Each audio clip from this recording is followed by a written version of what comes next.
Alright guys, I hope you're all doing well and welcome to this community showdown. It's going to be the Wood Elves led by Tim the Wilder facing off against the Tomb Kings who are going to be helmed by Charix. Looks to be pretty fun, man. We got Repanse in here, we got Felix, we also have the double big scary Necrosphinx in here for the Tomb Kings. Those things anti-large, armor piercing.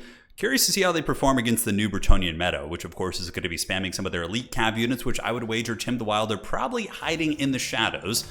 Most Bretonnian players will max out on infantry in their starting armies and then call in the cavalry as we go. So looking here at the Tomb King's Army of Doom, it's the Dread box. So double Necrotect, which I love. That's going to give a lot of healing to the big monsters, and the Necrosphinxes here, anti-large, armor piercing. Yeah, it should be great, man. We do also have Grand Hierophant Kotep in the back. He is going to be on horseback, and he's basically just going to be spamming spells to provide healing, and he did bring the Darude Sandstorm, which I actually think is pretty decent, probably worth bringing against Bretonnia to spam on Foot Squires and Battle Pilgrims and those type of units. So yeah, this army's intent is very, very clear. It's going to be trying to deal with the elite infantry, or elite cavalry. For Tim the Wilder, we got Repanse. Repanse is, she has armor piercing. She can fight and brawl. Pretty fun to see her. I certainly don't think she's one of the most meta picks in the world, but she can get down there, and it looks like she's going to be on foot as well. So what does she bring to the table? So Repanse is this like some forbidden RTK tech that I'm running into here? All right, so we have the Fleur de Lis banner. Oh, that's actually pretty good. So when she's fighting, all nearby units and a blob. So if you're trying to do like a Grail Guardian or Grail Knight blob, giving him 10 melee defense and 8 melee attacks, very good. All right, I can kind of see that. And oh, look at that. Okay, so Repanse has the Knight keyword even on foot, so you can bring her on foot, and she's going to be buffing all the peasants and battle pilgrims and keeping them fighting. Oh, that's really cool. I love it, man. Cool build by Tim. Really digging it. And he's also got Felix in there, so it really has this like nasty blob fight. Grail Reliques in the back, and what else is going to be coming in for Bretonnia? Looks like it's the Damsel, Peasant Archers, Foot Squires, Battle Pilgrims, the works. So we'll do a little bit of fast forwarding while the two armies posture. Man, I really like that build. That's cool. Seeing like Foot Repanse buffing the new Bretonnian kind of infantry hordes, and also not being a terrible fighter herself. I mean, she can certainly fight most big threats if need be. High ground going to be taken by the peasant mobs right out of the gates, as we do get the Nehekar horsemen screaming in from the high ground. Going to be getting a fat charge in there. So here they go.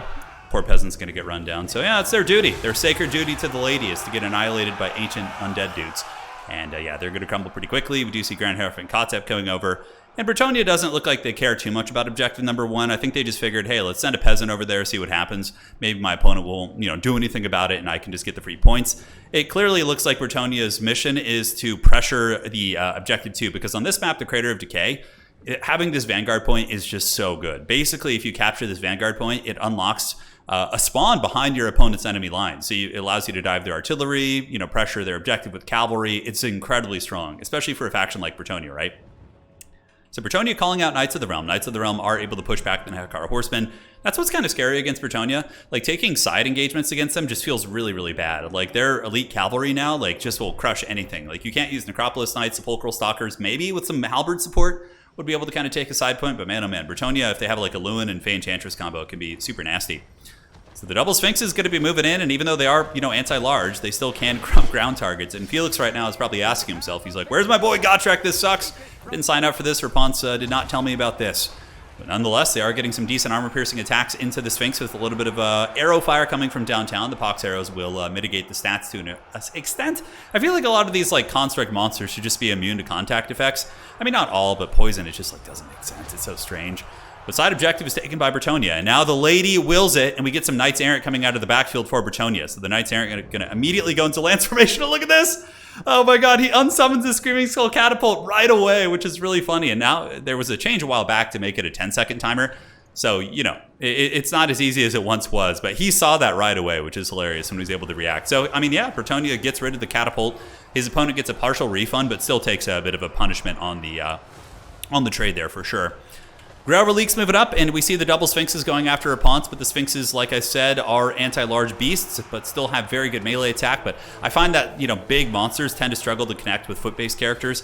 I don't know, Giants, in my experience, have done pretty well, but like these two type of monsters, yeah, they just like miss a lot. Granted, Repanse does have really high melee defense at 67, and their melee attack is, 61, which is pretty good. So they should have for sure hit her more than this. It's very strange how that works out. Like, she's kind of got the Sigval treatment going on there. Bretonnian Cavalry, Knights Errant, look like they're going to be screaming into the back of some of these units, probably trying to break some of the skeleton spears here on the far side, maybe opting not to go into the halberds. And Repanse still really hasn't been hit at all, which has got to feel pretty bad for the Tomb Kings player. And I've had that happened to me many, many times against foot carriages. One of those strange interactions that a lot of people coming from other games are like, why would they just not hit on the whole melee attack thing and then hitboxes? It's weird. But yeah, now we got Grail Knights in here. Grail Knights going to be super scary. These are Eyes of the Desert, and they do have Cursed Blades overcasted, which gives them plus 16 bonus versus large.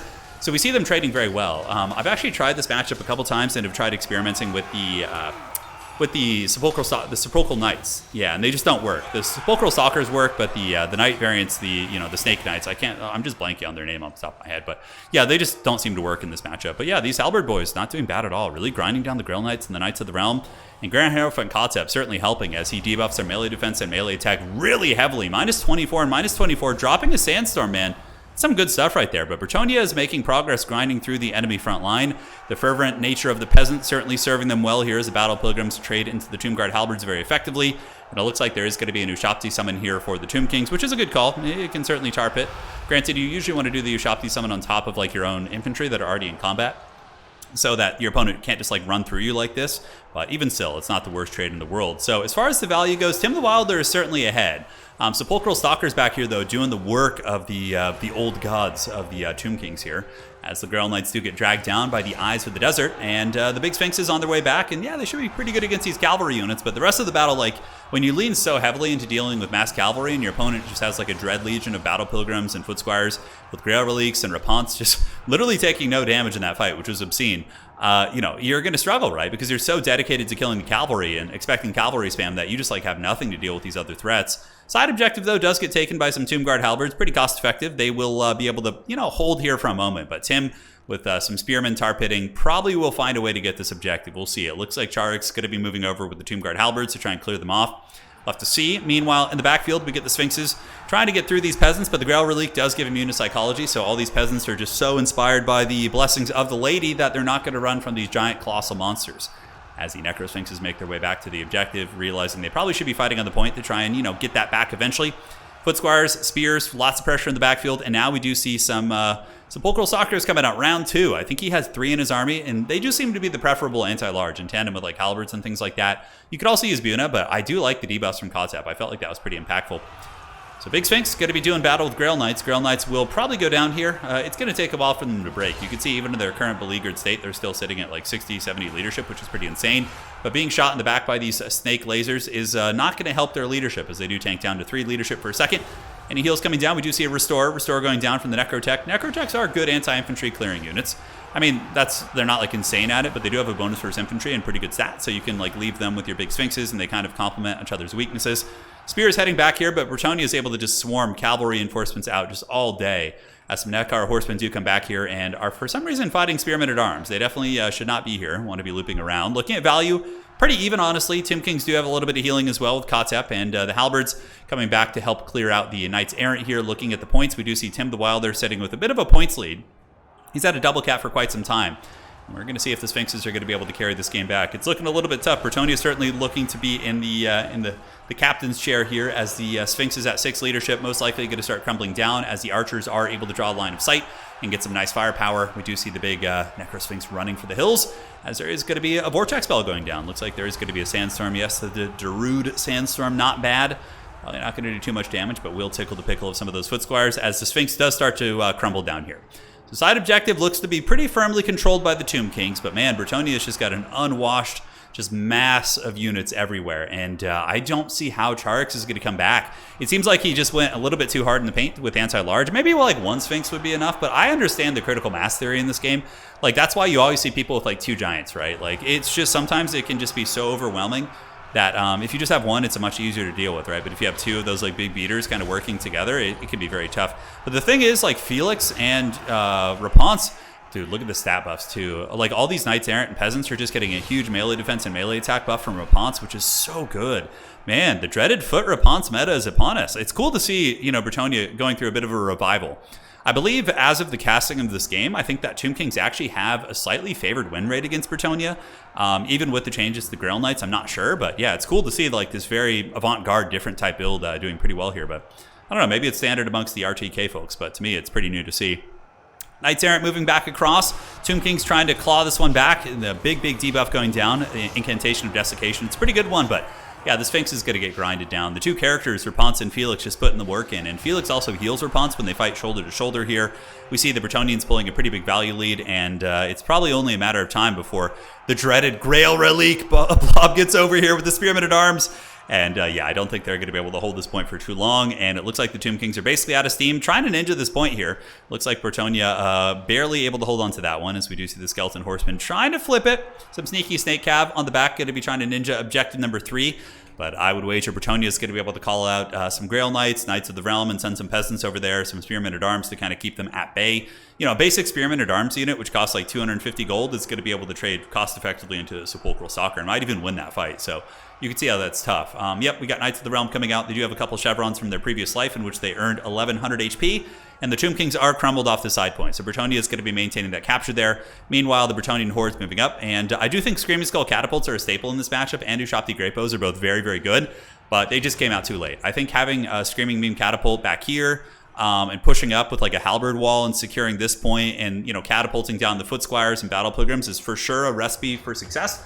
But it was a really cool build by Charix. You know, he tried something different, you know, the double Big Sphinx to see if that critical mass could overwhelm the Bretonnian cavalry, but the dreaded Repanse Felix combo was able to kind of hold that at bay, and it didn't seem like they were able to really do enough. I mean, you really need to cut through those Bretonnian infantry with Grail Reliques now, buffing. I mean, yeah, they don't buff leadership like they used to, but it's still very good, and ITP makes them so tough to break. So yeah, that was cool by both players, man. I really like Tim's kind of innovations there, and Charix's attempt at a very experimental build, in theory, could be cool, but I don't think it's just how the cookie crumbles. Yeah, I think for Tomb Kings, probably like Mass Tomb Guard Halberd, backed up by Screaming Skull Catapults, maybe like Chosen of the Gods Ushapti to focus down elite Bretonnian cavalry, Arc in the Black to Buna them, and then you're probably going to want some like infantry killing power, so you could mix in maybe some Skeleton Chariots could be really good. If you could just kind of keep them near your halberds and lure cavalry into halberds, there's all sorts of tech. That's what's so fun about Total War in general, is there's so many layers of strategy and depth to like all the matchups with 24 playable factions. It's so fun. But yeah, see you guys next time. Take care of yourselves. Here's a value for the Tomb Kings. Sepulchral Stalkers did really good, the ROR ones, but Grail Knights held to 1,000 value. So really, I mean, this was kind of just like an old Bretonnian army. It has the new Peasant Knight synergy, but really, yeah, like he didn't use a lot of the new Grail Knights. He just kind of went old school Bretonnia, and it worked well. GG. See you guys next time. That's going to be it for tonight, and take care of yourselves.